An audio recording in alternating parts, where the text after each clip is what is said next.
क्या कहेंगे सर, क्या इस देश में आंदोलन करना या अपनी बात को सामने रखना गलत है क्या? वाहेगुरु जी का खालसा, श्री वाहेगुरु जी की फतेह। आज पिता श्री गुरु गोबिंद सिंह जी का प्रकाश दिहाड़ा है। समस्त देशवासियों को लख लख बधाइयाँ, जी आया नू। मुझे नहीं लगता कि जिस देश में मैं रह रहा हूँ इस टाइम में सुरक्षित हूँ। वर्तमान की सरकार पूरी तरीके से गुंडागर्दी पे उतर चुकी है। देश का किसान अन्नदाता है, वो अन्न मैं भी खाता हूँ, मेरे देश के माननीय प्रधानमंत्री श्री नरेंद्र मोदी जी भी खाते हैं, उनका परिवार भी खाता है। मैं माननीय श्री नरेंद्र मोदी जी से जानना चाहता हूँ, आप मुझे बताएं क्या देश का किसान चोर है? आप उनको क्या समझ रहे हैं? आप इतनी गुंडागर्दी क्यों करा रहे हैं? हमने आपसे कोई चीज़ मांगी नहीं, आप उसको जबरदस्ती क्यों देना चाह रहे हैं? मेरा प्रश्न मोदी जी से है, कृपा करके आप बताएं। हम सिर्फ ये चाहते हैं, आप हमारे आदरणीय हैं, हमारे देश के प्रधानमंत्री हैं, हम आपसे प्रार्थना करते हैं, निवेदन करते हैं, कृपया करके आप इस काले कानून को रद्द करें। अभी आप प्रार्थना की बात कर रहे थे, तो क्या प्रार्थना अधूरी रह गई या 56 दिन हो गए आप लोगों को? तो और कितना वक्त लगेगा प्रार्थना में? क्या आपकी प्रार्थना की तरंगे वहाँ तक नहीं पहुँच रही हैं?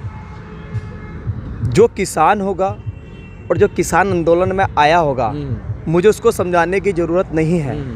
जिसने तपस्या नहीं करी और जिसने बिना मेहनत के जिसे मिला उसके लिए बात नहीं है। प्रार्थना और तपस्या एक ऐसी चीज़ है, जितनी करोगे उतने ही निखरोगे।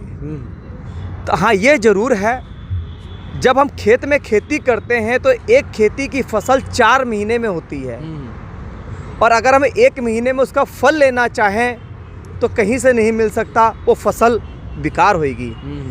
शायद हमारे धैर्य का, हमारे संतोष का मेरे माननीय प्रधानमंत्री जी इम्तिहान ले रहे हैं। क्या तमाम किसानों की मौत, अभी जो तमाम किसान शहीद हुए हैं, इसके बावजूद भी कितनी आहुतियाँ और चाहिए? ये देश शहीदों का है।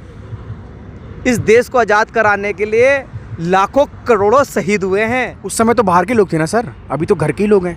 अभी घर वालों के सामने भी शहीद होना पड़ेगा। अंग्रेजी तो गए हैं, चोर थोड़ी चले गए गाँव से, हमारे शहर से, हमारे हिंदुस्तान से अंग्रेजी तो भागे हैं, पर काले अंग्रेज तो यहाँ ही छोड़ के चले गए। आप कहना चाह रहे काले अंग्रेजों का है अभी रात?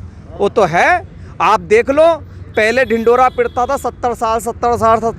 हमने तो 70 साल देखे नहीं आज तक क्या हुआ है। हमने तो सिर्फ ये देखा कि 7 साल के अंदर क्या क्या बदला, क्या क्या नहीं बदला।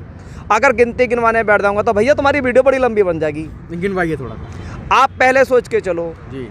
धारा, आपको बता दूं, मैं बिजनौर से हैं, सरदार हरविंदर सिंह भंडारी बिजनौर से हैं, और अभी लगातार 56 दिनों से ये इस गाजीपुर बॉर्डर पे हैं और अपनी सेवा दे रहे हैं। यहाँ पर सेवा चाहे कुछ भी हो, वो अपनी सेवा में, और आज ये भूख हड़ताल पे ही बैठे हुए थे सुबह से। 7 o'clock इनका जो है पूरा हुआ है अभी। जी, क्या कहेंगे सर? अब मैं ये बताना चाहता हूँ, मैं अभी भी भूख हड़ताल पे हूँ। भूख हड़ताल सुबह तय होगा कि 8 बजे तोड़ना है या नहीं तोड़ना है। अगर मेरे जो ऊपर सीनियर हैं, अगर वो मुझे इजाज़त दे देते हैं तो मैं जब तक बैठने के लिए तैयार हूँ, जब तक हमारा बिल वापसी नहीं हो जाता है। क्योंकि ये मेरा सौभाग्य प्राप्त होगा कि मैं, ये राष्ट्रीय लेवल का आंदोलन है, कोई छोटा मोटा आंदोलन नहीं है। क्योंकि ये देश के मसीहों का, देश के अन्नदाताओं की बात है। देश का अन्नदाता नहीं रहेगा तो मैं कहाँ रहूँगा? सरकार तो मान गई है 2 साल के लिए कानून, बोल रहे हैं कि वापस 2 साल के लिए रद्द कर दिया गया है। तो सरकार एक काम कर लेना, जब 2 साल के लिए कर रही है, जब उन्होंने अपनी गलती मान ही ली है कि हम गलत हैं, तो इसको परमानेंट के लिए बंद कर दे भाई। 2 साल के लिए तो रद्द कर दिया है, तो आप लोग भी घर जाइए। अब क्या करेंगे? 2 साल के फिर बाद ही फिर इतना खर्चा करेंगे, फिर 2 साल के बाद ठंड में मरेंगे। तो सिर्फ यही बोल रहा हूँ, आप जो काम 2 साल के लिए कर रहे हैं माननीय प्रधानमंत्री जी, मैं आपसे हाथ जोड़ के निवेदन करता हूँ, आप इसको जल्द से जल्द 25 तारीख तक हमारे हिंदुस्तान को तोहफा दीजिए।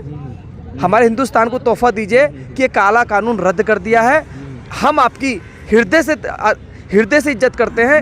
हम आपको अपना बड़ा मानते हैं, आप हमारे घर के मुखिया हैं। हम आपसे निवेदन कर रहे हैं, अगर आप अपने प्रजा का ध्यान नहीं रखेंगे तो फिर किसका रखेंगे? बाबा क्या कहेंगे? अब 2 साल के लिए तो रद्द कर दिया है, बोला है अभी 2 साल में रद्द हो रहा है। तो अब नहीं माननीय सम्माननीय ऊर्जामान तेजस्वी सितारे हिंदुस्तान में हमारी प्रधानमंत्री जी से मैं निवेदन करना चाहूँगा, यह ऐसा ना करें, न्याय जल्दी दे दें जिससे हम लोगों को लाभ मिले और पूरे किसान देश को अन्न खिलाता है, किसानी की बात माननी चाहिए।